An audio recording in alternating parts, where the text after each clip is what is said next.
Well, hello, friends. Jim Hale with you here, joining you today from our studio in Front Royal, Virginia.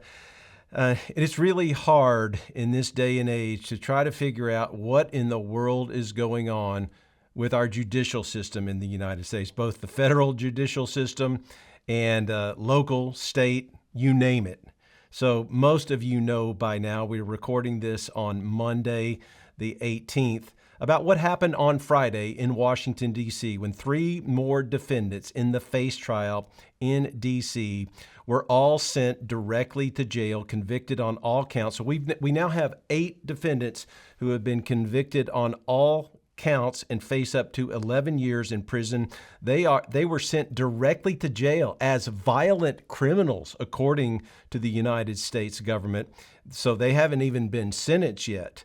But just as this was happening on Friday, another extremely important case was going down in Saginaw, Michigan. That is where Mark Zimmerman, you may remember this summer, we did the story of Mark Zimmerman, the pro-life sidewalk counselor who was at an abortionist office in Saginaw, Michigan. He was run down by the abortionist in the abortionist car. Mark suffered a broken leg, was hospitalized, and so this case went to court.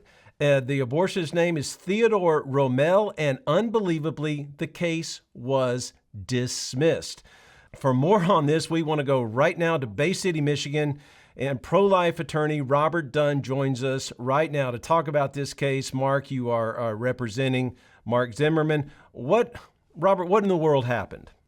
Well, they had a preliminary examination on the evidence in Saginaw on a Michigan charge of assault with a dangerous weapon, which is a felony offense punishable by up to 4 years in prison. I actually thought it was undercharged. It should have been charged as assault with intent to commit great bodily harm less than murder, which is a felony in Michigan punishable by up to 10 years. I even think you could justify an attempted murder on that, because you can certainly kill somebody when you know you're running them over with your car.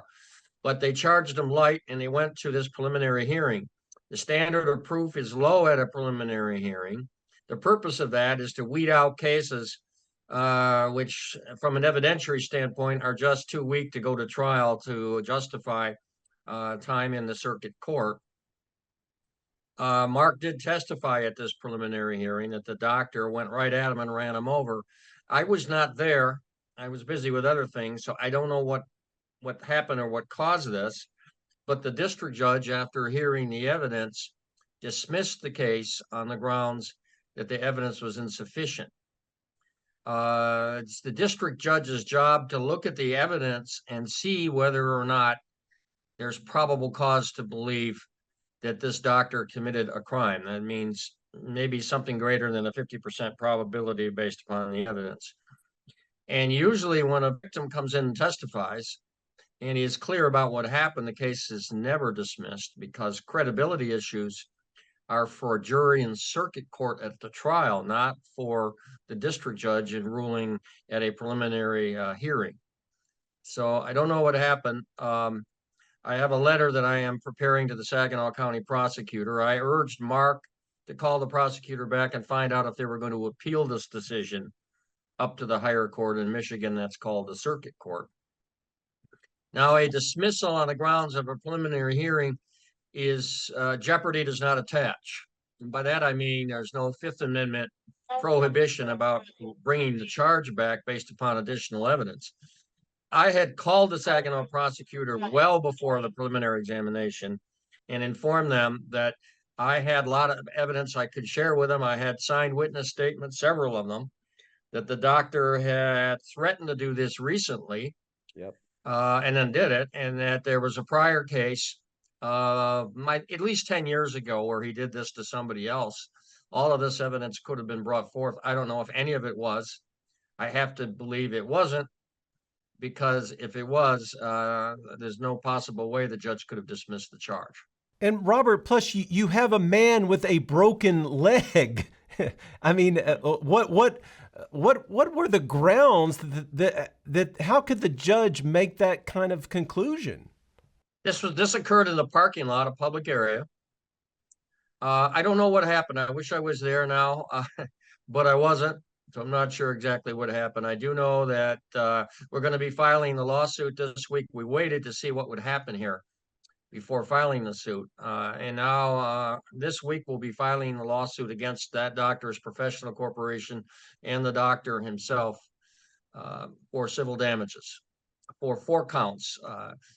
Gross negligence, if they want to say that he did it as an accident, and 3 counts based upon intentional conduct, assault, battery, and intentional infliction of emotional distress. Well, right. And you just said it when I interviewed Mark this summer, just right after this happened, he told us that the doctor had actually threatened to do harm to him before. Yes, recently he had made that threat.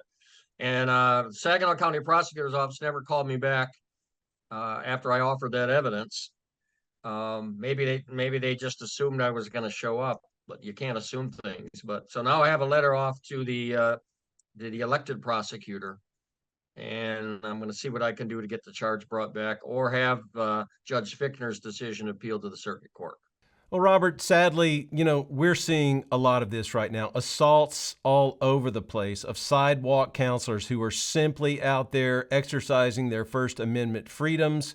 We have seen savage attacks in Baltimore, Prince George's County, Maryland, Washington, D.C., Greenville, South Carolina.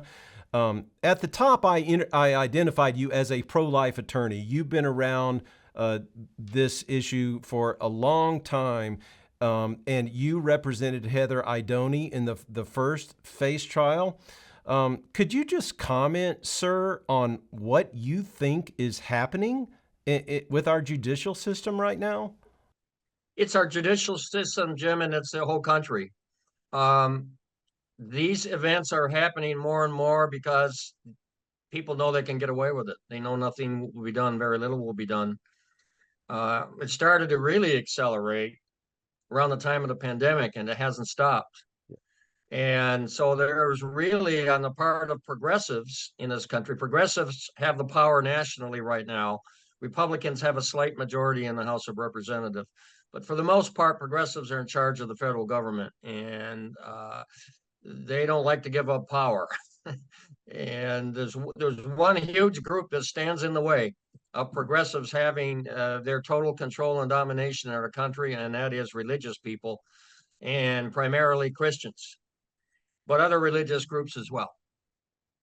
Yes, and we know that the one single issue that is first and foremost, as far as they're concerned, is abortion. That is their sacrament. If you They saw what happened in Michigan in 2022, when Michigan had a proposal on the ballot to amend its state constitution that guaranteed the right of an abortion up through 9 months of pregnancy. Yep. And it even went so far as protecting the rights of minors to have gender changes. That brought a huge voter turnout. That proposal easily won, as offensive as it was, because even most people that call themselves pro-choice are probably not in favor of abortion through 9 months, but rather some sort of restriction prior to that time. They saw an unpopular governor, Gretchen Whitmer, get swept back into office, primarily because of the huge turnout for Proposal 3, and Proposal 3 is now in the Michigan Constitution. So when progressives see that, they know that this issue works for them. And the timing was rather interesting in the Detroit FACE case, because the indictment comes down in February of 23, right after that fall of 22 election in Michigan. Yes, and I shudder to think it's not like we're getting any help from Republicans these days, Robert. They've all been ordered to not even say pro-life. They've all stuck their tail between their legs for years, and they're really running scared now. Sir, I mentioned, Robert, that you represented Heather Idoni here in the first FACE trial. Heather, along with 7 other defendants, are sitting in the Alexandria City jail right now awaiting their sentencing. Could you just bring us up to date on that, what happens next with Heather's appeal? Yeah, I filed a motion for the judge to reconsider her revocation of bond at the conclusion of the trial. That was denied. The next thing is our what we call our motions for Rule 29, judgment of acquittal. She provided a long period of time for those to be in because I think she wanted to combine both cases, and ultimately that everybody from both cases would come up for sentencing at the same time. I filed mine last week. My reasons why the judge should have granted the judgment of acquittal in favor of Heather. We did not get a fair trial. Everything that the Justice Department wanted, they got. Nothing that we asked for, we got. I couldn't even ask. It was so bad that I couldn't even ask my client basic questions because the judge thought they were leading questions. What I wanted to do was invite the judge to come and take my evidence and procedure class here in Michigan, and I would teach her what leading questions are. I mean, it's just unbelievable. Nobody had a chance. Jurors made the panel even though they had supported and contributed to Planned Parenthood, which is really absolutely incomprehensible to me. Yeah, I mean, the whole atmosphere in the courtroom was just so incredibly hostile. And I thought the way the judge talked to you and one of the other defense attorneys was just plain out disrespectful. I mean, Yeah. she Yeah, she told me I'd talk back to her. That's yeah, what defendants are that's what defense counsel is supposed to do when they're defending their position. yeah, she is a pro-abortion activist. We all know that, and boy, you could really see it. Um, God help us, Robert. Well, look, thank you so much. I know you're super busy today. I really appreciate you coming on with us. And look, just I want to say thank you for the work that you do, Mr. Dunn. You do so much of your work pro bono because you are a true believer. And I thank you that we have people like you that are out there battling and fighting the good fight, sir. Thank you, Jim.